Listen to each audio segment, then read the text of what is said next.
Today we take for granted the motorways, A-roads and city streets, over 2,000 miles of them that form the skeleton road map of Britain. And all because of the Romans, with their ingenuity and dogged determination to conquer everything in their path. I'm Dan Jones, and I'm going to retrace the story of our Roman past along 6 of their most iconic roads. Each road tells the story of our Roman legacy and its rich history. From their very first road across Kent, which powered their invasion, to the vital routes which helped them conquer most of Britain, before being beaten into retreat by the Scots. In nearly 400 years of occupation, the Romans changed Britain forever by bringing their armies, ideas, buildings, and religion. But the Romans couldn't have done any of it without one thing: their roads.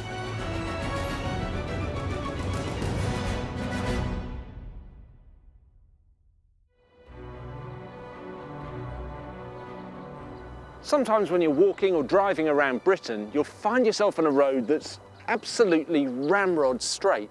And the chances are that route could have been originally laid down nearly 2,000 years ago by Roman hands, just like Watling Street.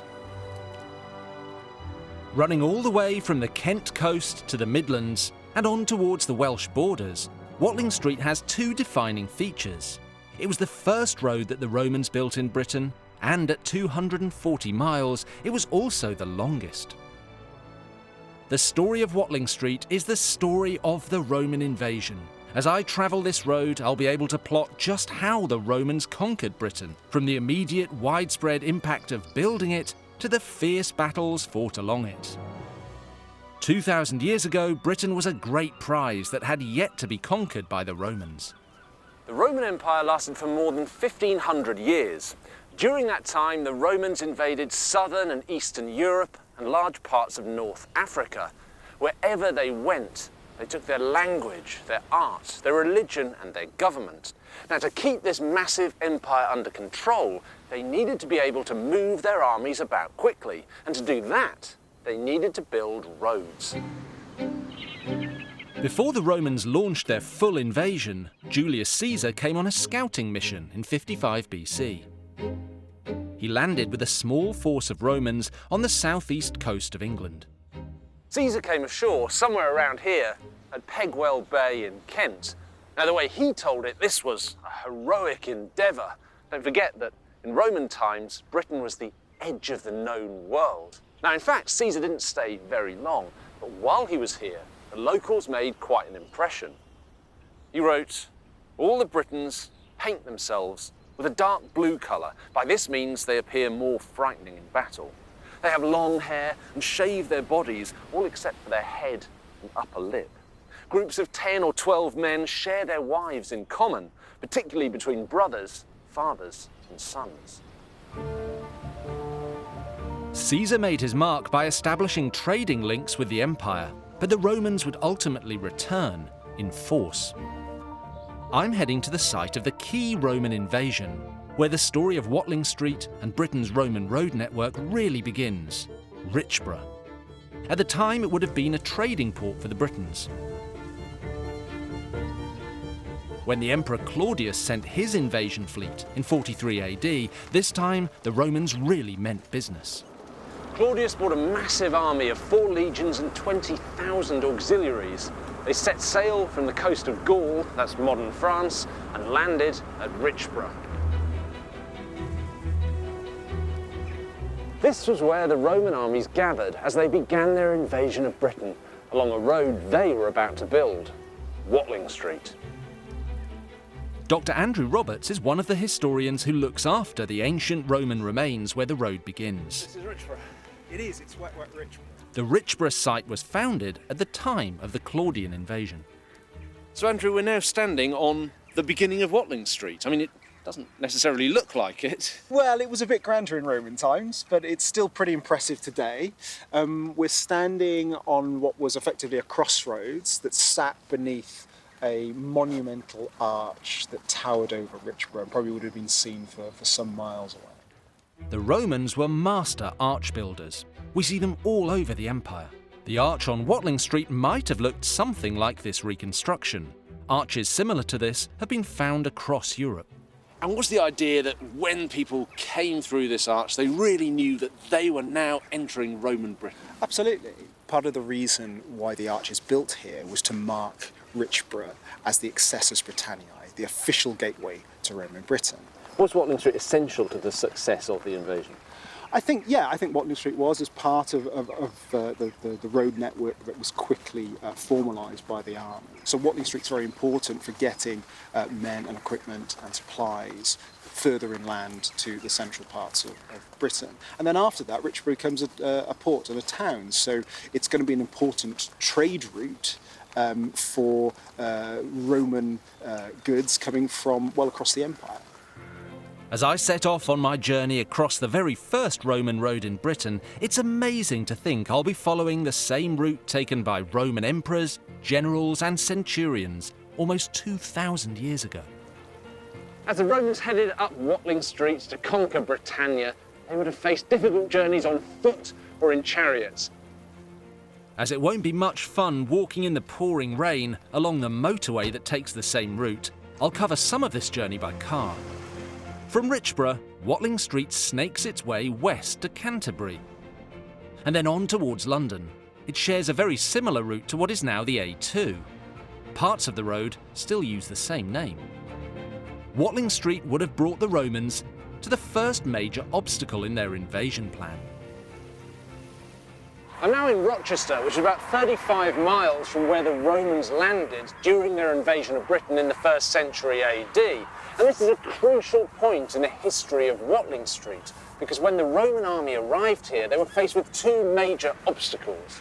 The first was an army of native Britons, but the second was the River Medway itself. And crossing it would inspire one of the greatest feats of engineering in the whole history of Roman Britain.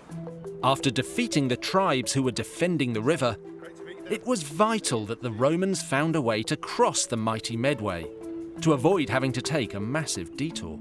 The crossing of the river had been a major factor in the battle. How did they then go on to make that crossing permanent?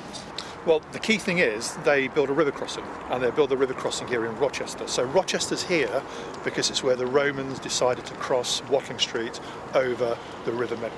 Do we know how they built the bridge? Maybe the first thing that was here was a bridge of boats, then maybe a temporary, semi-permanent wooden bridge, and finally, when they got their act together, the Romans built these fantastic stone-built bridges. And what was so good about this particular position? It's basically where Watling Street actually literally hits the River Medway. And it's a very good bridging point because it's got a very firm riverbed. How important was this bridge in the history of Roman Britain at large? It's one of the most important bridges in Roman Britain, because remember, Watling Street is the Roman M1. So Watling Street is a major military trunk road. This bridge is a key element along it. Without this bridge, there'd be no Watling Street. Obviously, it was nothing like the modern steel bridge that's here now. It would have looked something like this artist's impression, a stone structure that lasted for hundreds of years, right into the early medieval period, when it was eventually destroyed by river ice. But there's another reason why Rochester is important in the history of Watling Street. In 2016, a great discovery was made in the basement of a shop on the High Street. I've heard that underneath this tattoo parlour, a little bit of Watling Street still survives. Hey Sebastian. Hey man. How you doing? Not bad. So you got some Roman artefacts downstairs? Yeah, sure. Sebastian Nowatzki has been inking people with anchors, roses and skulls for years. Most of them unaware of what lay beneath his tattoo chair. Oh my God, that's amazing. You've actually got a 2,000-year-old Roman road running through the middle of your tattoo shop.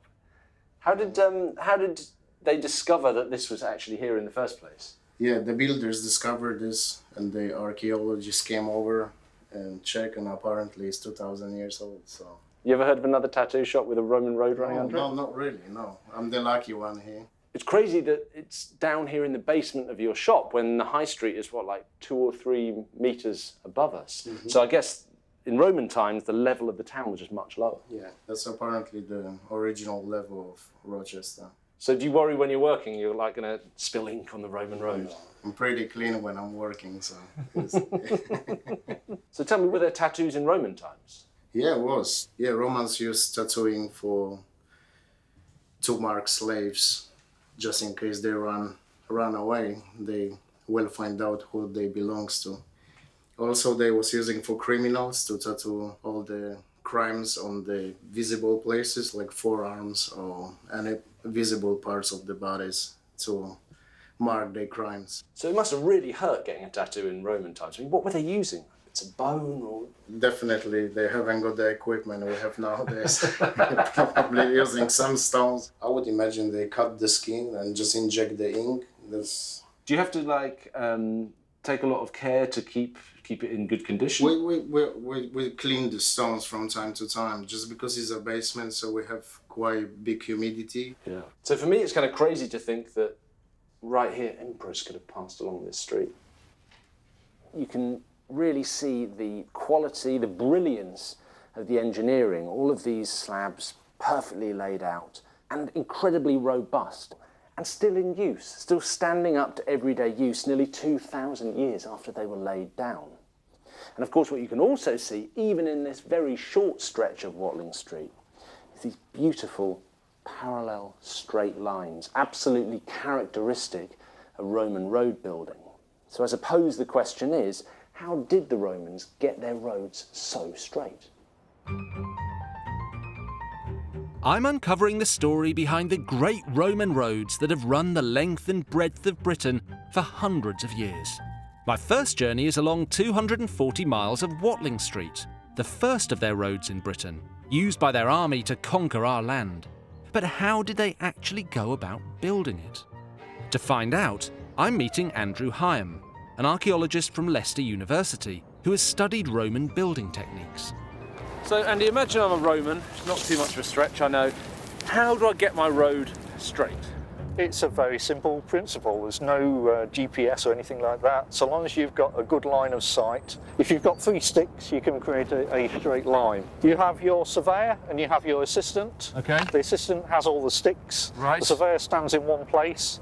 You set a stake at the far end where you want your straight line, and you'll get your assistant with your direction to lay out the sticks in between. And why did the Romans want their roads to be so straight? Well, firstly because they could. It's not like a modern road where it has to go around services and villages and towns. They could plough straight on through. But it also makes it the shortest line between two points. And is this something that was unique to Roman Britain, or did you see it all the way across the Roman Empire? No. I mean, in North Africa, in Germany, in France, in Britain, all the systems were very similar. So one rule generally applied across the whole of the Roman Empire. Okay, shall we see how it works? I think we should, yes. Well, then, There you let's go. I'll keep that one. All right. The lead surveyor was called an agrimensor, so I guess that makes me the agrimensor's mate. Okay, so we're going to build a straight line now for our road from our survey point just here towards that trig point. Right. So if you put up regular intervals, your poles, I'll tell you whether to go to the right or to the left or whether it's straight on. Is it pretty simple? It's that simple. Right. Okay, right a bit, good. Right here? Okay, put one there. When the Romans left Britain in the early 5th century, these simple but effective techniques were lost to the Britons they left behind. Left a bit more. It wasn't until the Middle Ages that we returned to anything like their level of sophistication. Okay, right a bit, good. Keep going, that way. Perfect. Spot on. We got a road. We have a road. As well as his simple Roman-style survey poles, Andrew has another piece of Roman road building technology he wants to show me. So, we've built our Roman road. Now we want to build a town. Streets need to be at right angles. They do. We're Romans and these things matter to us. How do we do it? Still using very, very simple techniques, nothing complicated, but we need a slightly more advanced piece of kit. Right, so what's in the box? Another elegant piece of Roman surveying equipment, the groma.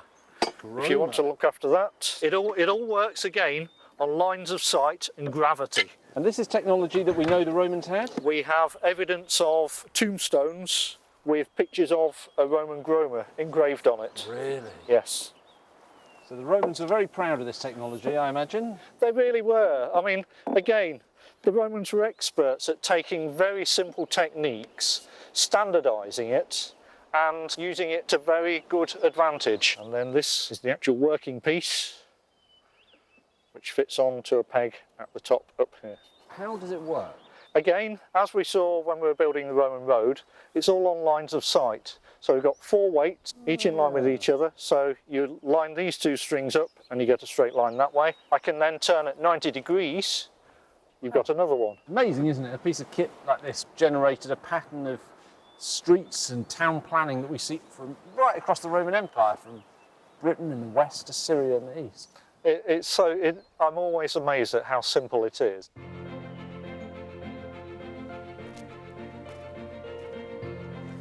In the Middle Ages, when understanding of a lot of Roman technology had been lost, people found it hard to believe that humans could have built such long, straight roads. And that's why a lot of sections of Roman road have been nicknamed the Devil's Causeway. To the locals, with no knowledge of forgotten Roman skills, that supernatural explanation could have made sense. These aren't the work of the devil, they're the work of an agrimensor. Simple but effective techniques like these helped the Romans push Watling Street further across Kent as their invasion and conquest of Britain continued.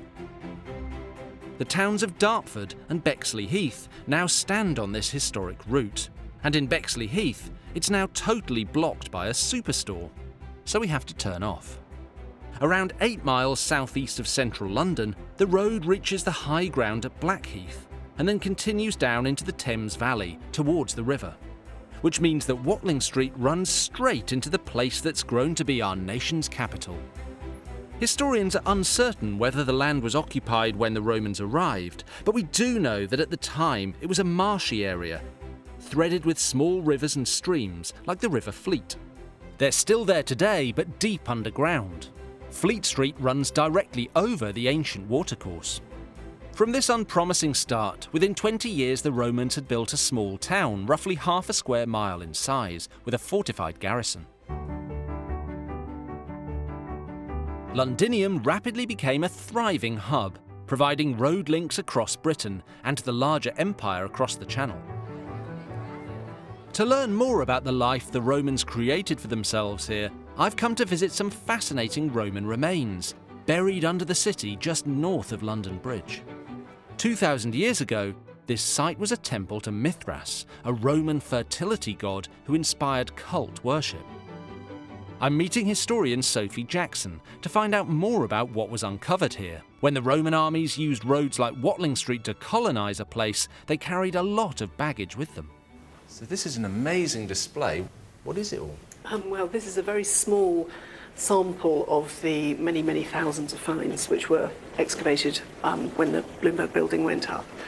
There are about 600 objects in this case. There were 14,000 back in the store. So everything that we can see here came out of the ground under our feet? Yes, yeah. Gosh, that's incredible. Is the amazing richness of all of this stuff to do with the fact that so many Roman roads connected through London? Yes, I mean the reason London is here is for a reason of transport logistics. It's the first place up the sort of Thames estuary that the river could be crossed, and that there was enough dry ground either side and suitable ground to build a road network. And you know where we are, we're probably not more than 30-40 metres from Watling Street, which was one of the major thoroughfares. Goods are coming up to the Thames, they're being unloaded in the ports and then coming out of London to sort of feed the conquest of Britain. Tell me about some of the most intriguing ones to you. Well, there's so much to say. I mean, probably one of the most significant finds from the site were the Roman wooden writing tablets. They don't normally survive because they're made of quite thin wood and it normally rots, but this site was very waterlogged. Water normally keeps out oxygen, which causes decay. We've got some examples of whole ones, but this little fragment here is particularly interesting. You can still see writing on it. Yep, and it's actually scratched on the outside. So this is the address that would have been on the outside of the tablet. And it says Londinio Mogontio, and it's the earliest address in London. It says to Mogontius in London. This is probably, certainly one of, if not the earliest reference to London in history. That's anywhere. amazing. This tablet has been dated to around AD 65, and it's just one of thousands of fascinating finds. We have some finds which are associated with the military, Roman military, so we have 4 iron spearheads. And we also have quite a few bits and pieces of Roman armour. When you think of Roman armour, you think of sort of really impressive bits of metal, but these are all the many, many sort of straps and hinges which we use to fix all the different pieces of armour. What all these artefacts tell us is who's coming to London in the first few years, where people are coming from, you know, from Gaul, modern France, from Germany, from Italy, not surprising, and then gradually, as we go up through time, we see more of the sort of gradual Romanisation of the native British people who are here. So we see people copying Roman wares, copying, you know, the style of brooches change, the style of pottery changes, and so on. So Watling Street was the driving force behind the Roman expansion into the new province. Because of it, London became a hub, and the invaders built more roads to intersect with it: Stane Street, Ermine Street, and Portway. But historians have a problem. It's hard to trace the route of Watling Street through London, and no one's quite sure where it goes after it disappears at Southwark, back there, before it re-emerges just north of Hyde Park. Some historians believe it travelled through the City of London, the route of Cheapside, Holborn and Oxford Street, while others believe it crossed the Thames at Westminster. It's thought there was a ford here 2,000 years ago. And to add to the mystery, there's another Watling Street near St Paul's, but it's totally unrelated. It's a version of the medieval Etheling Street, meaning Street of Princes. Whichever route it takes, we pick it up again a mile or so away at the western end of Oxford Street, right near Marble Arch. Despite appearances, the arch is not Roman, but a Victorian homage, an old gateway to Buckingham Palace that was shifted here in the 1840s. I'm standing on the Edgware Road, the modern-day A5, and it's the perfect example of how Britain's Roman road network is still in use today. Now, it might not look much like it, but this is Watling Street. From here, the road goes all the way through northwest London and then on 150 miles to Shropshire, and there's plenty to see along the way. As Watling Street leaves London, it heads north through the suburbs towards the Hertfordshire town of Radlett. It's a stretch of the A5 that is still known by the ancient name. Now, this section of Watling Street's important because it runs through a region that gives the road its name, although that dates to a long time after the Romans left. A Saxon tribe known as the Wacklingas once lived around here. Their territory was known as the Wacklinger Casta.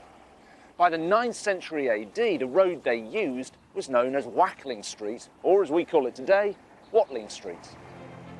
We don't know what names the Romans used for any of their roads in this country.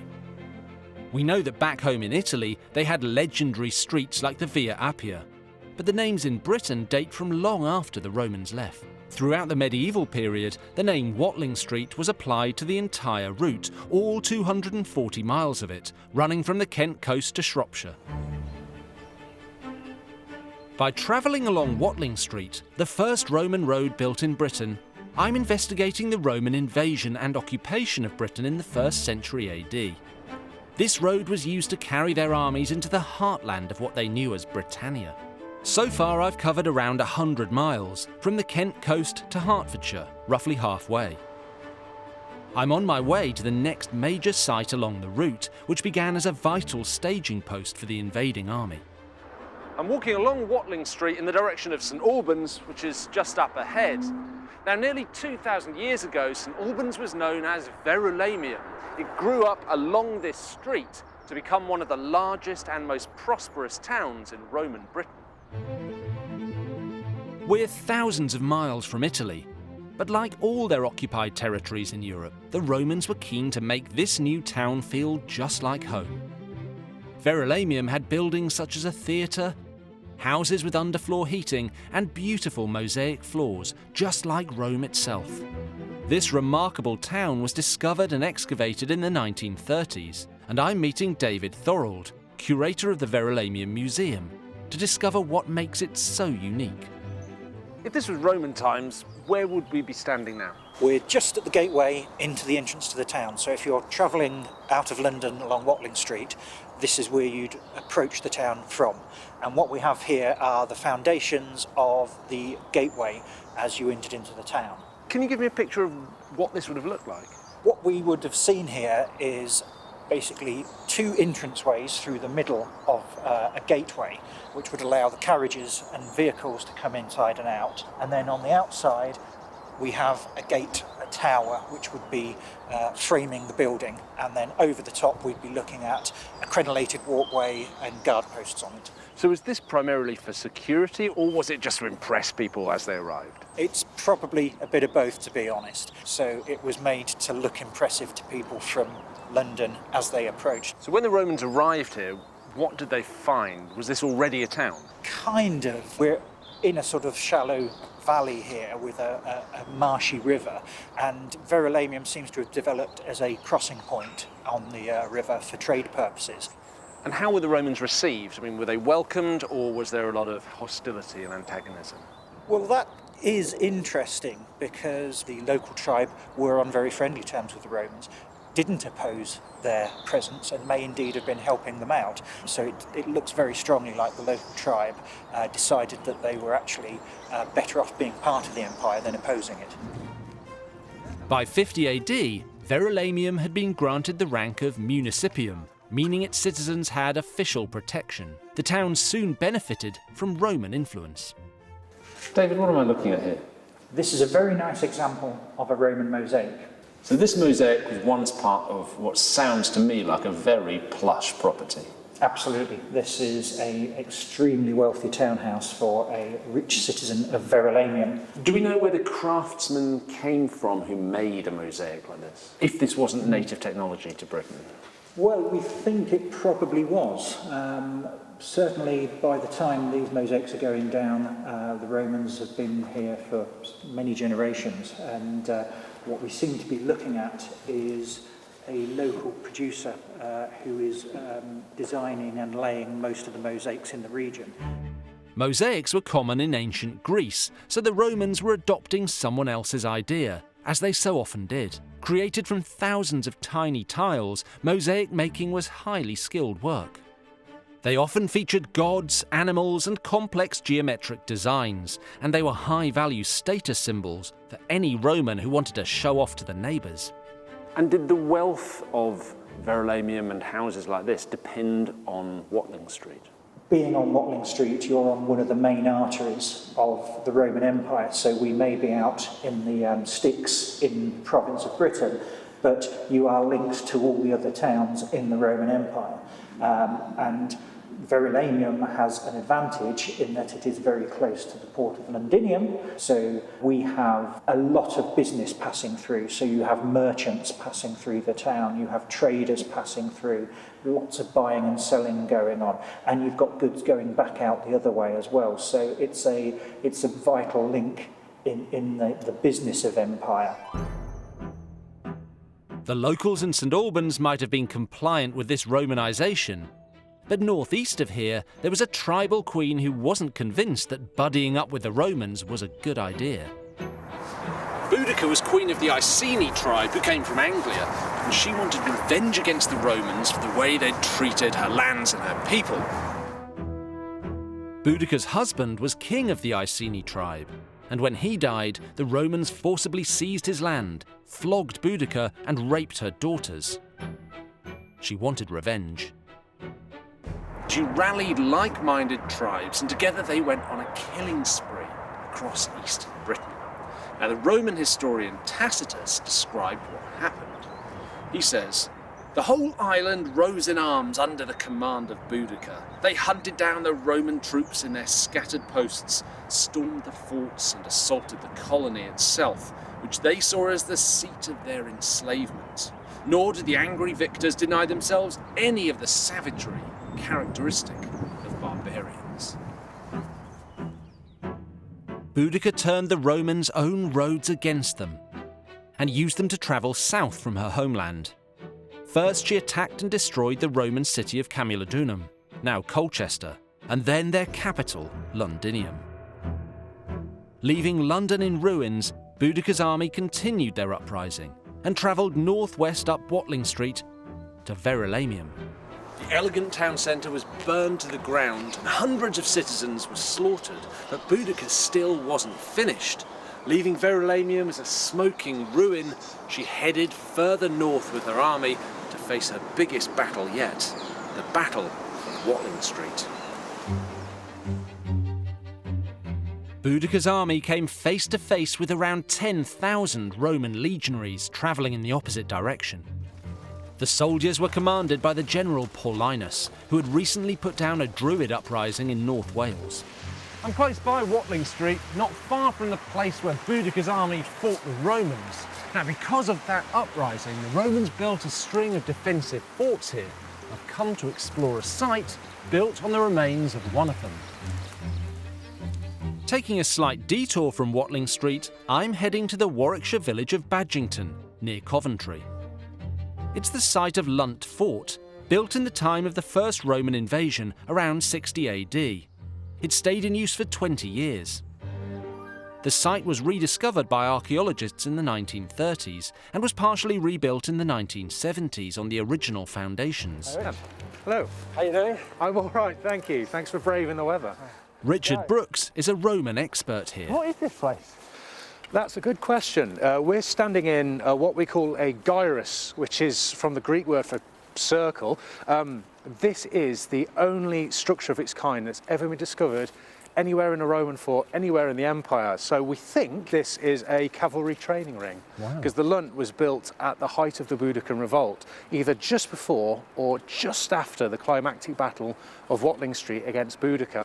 I feel pretty confident in saying this wasn't built in Roman times. Definitely not. When was it built? It was built in the 1970s by 31 Base Squadron, the Royal Engineers. They built everything that we can see, the granary, the gyrus that we're standing in, and the gateway, in the same way and using the same methods and materials as the Roman soldiers would have done 2,000 years previously. So no chainsaws or cranes or earth movers. And even for people like the Royal Engineers who are pretty skilled at building things, it was quite a difficult job. What else would have been at the fort? Well, we think it was quite a modestly sized fort. The idea was to use the Lunt to basically keep an eye on the locals and make sure they didn't cause any more trouble. What happened when the Romans did realise what was happening with Boudica's revolt? Well, they made all haste to bring battle to Boudica, but it was a very rushed, very... it wasn't perfect conditions for the Romans because they were caught napping, they had to make up ground. They might have been rushed, but they had a strategy. Boudica's army was much bigger than that of Paulinus, so he had to seize the advantage. He did it by forcing the battle to take place in an area that was hemmed in by forest. This meant the Britons couldn't outflank or overwhelm the Romans, and so they were forced to take them head on. And there was no one better at fighting in formation than the Roman legions. Boudica's army was destroyed. The revolt was over. What happened to Boudica? All that we can be certain of is that she died at the point of the end of the Boudican revolt, but we don't know the circumstances. It was suggested that she took ill and died. She could have fallen in the battle itself, or she could have drunk poison to kill herself rather than being caught and punished, taken to Roman chains by the Romans. So I don't think we'll ever be certain of that either. The locals were clad in skins and cloth, but what was the equipment that gave the average Roman soldier his advantage? Richard has roped in a friend, George, to help show me. This is the standard uniform in the 1st century in the Roman Empire. Can I try it on? Oh yes. What goes first? I'd put the tunica on first. What's this made out of? It's made of wool, which is widely available. They're sort of locally made. They started to wear what we refer to as kind of these short breeches. Initially, when the Romans encountered tribes. People like the Iceni, like the native Britons, and they were wearing trousers. They dubbed them feminalia because they thought it was effeminate to wear trousers. Well, men should run around essentially wearing a skirt. I think we need something for your neck. We need a nice scarf. Oh, thank you very much. So this is just round my neck like an ordinary Round your scarf? neck, Yeah, okay. a bit like a neckerchief. Sort of cravat style. A little bit. This is to stop your neck being chafed by the leather thong. It keeps your helmet on. So you stick your head in as well. And that's the way. Optime. There we are. Optime. Optime. Very good. Heavy on the shoulders. When we put your next item on, your belt, you will find that a lot of the weight that's on your shoulders now will go onto your hips and it will be even more comfortable. Strap for your sword, it's mounted onto your beltius. Okay, right. Now breathe in, soldier. There we are. And I need to protect my head, I suppose. I'd say that's probably a good idea. So this, we refer to it as a gallia. A gallia, why is that? So called because the rough basic design of it is very similar to helmets that Gaulish tribes in Gallia were using. Modern France, right? Modern France. The Romans weren't above taking ideas that they thought worked from conquered tribes and basically making them slightly better. Your sword, your gladius, the full title for that is Gladius Hispaniensis. Now, because you're an auxilia, what you have here is your typical auxiliary shield. This we refer to as a clipius. Clipius? It's from, we think it's from a Greek term, so it covers you pretty much from head to toe, especially you get into a fighting stance. Next, it's time for the main event, the Great Sword. The gladius is primarily a stabbing weapon. It's optimised for that. It's got a very nasty, sharp, tapered point. The thing about the way the Romans fought was they were all very close together, going forward towards the enemy. And if you were to swing a sword about and slash it and swing it when you're really close to everyone, You'd be fighting each other. exactly, you don't want to kill your own teammates. So you would thrust forward with it. And the good thing about that is not only are you not endangering the soldiers on either side, but you keep your shield in front of you to protect yourself at the same time. So you're really hard to kill, you're defending yourself, and you're attacking at the same time. And this is what Boudica's warriors experienced in the Battle of Watling Street. They were forced into a narrow defile where their long chopping swords counted for pretty much nothing, and they just got in each other's way.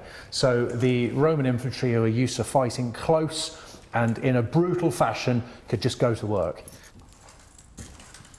Boudica's revolt may have been quashed on Watling Street, but the war between the Romans and the native Britons raged on. Many of the tribes who lived here didn't take kindly to being controlled by a foreign power. So Roman legions spent decades putting down rebellions in Wales, Yorkshire, the southwest, and Wales again. It took the Romans more than a century before they could claim that they truly ruled Britannia. My journey along Britain's longest and oldest Roman road, Watling Street, has taken me on a truly revealing route. Starting at the Kent coast in the southeast, I've travelled more than 200 miles across the heart of England, retracing the steps of the Roman invasion of Britain in 43 AD.